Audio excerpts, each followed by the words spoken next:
Bonjour. Good morning, everyone. Thank you for the invitation to appear before this committee. I begin by suggesting that we originally had stated on the record that we were not going to participate in the committee.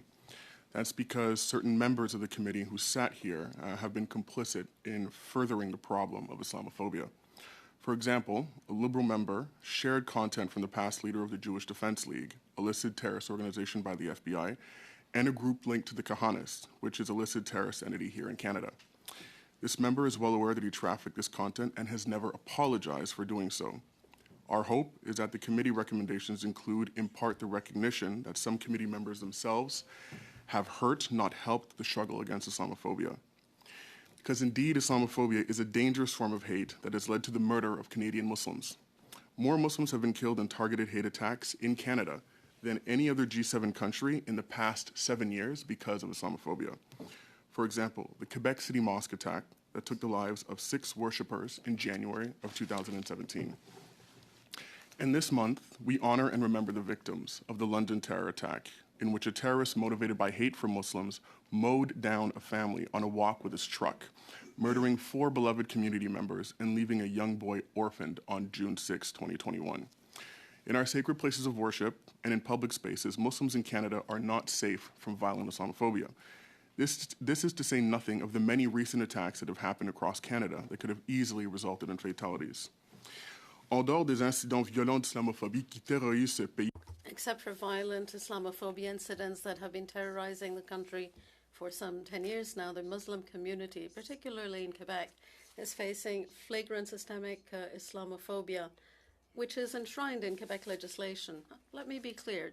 Since 2019, the Quebec government has legislated discrimination. The impact of Bill 21 has caused a tremendous torment to innumerable Muslim women who have to choose between their faith and life in Quebec, a place that many consider home.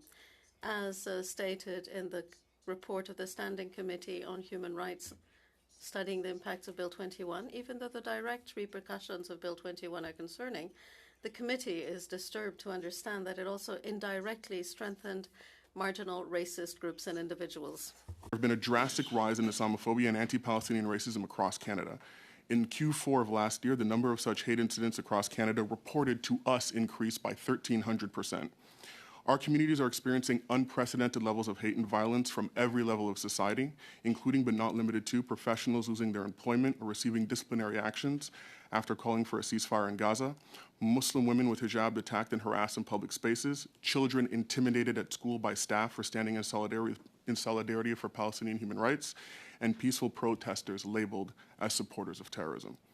Unfortunately, the response of the Muslim community in Canada for months has been receiving from our elected leaders has been duplicitous.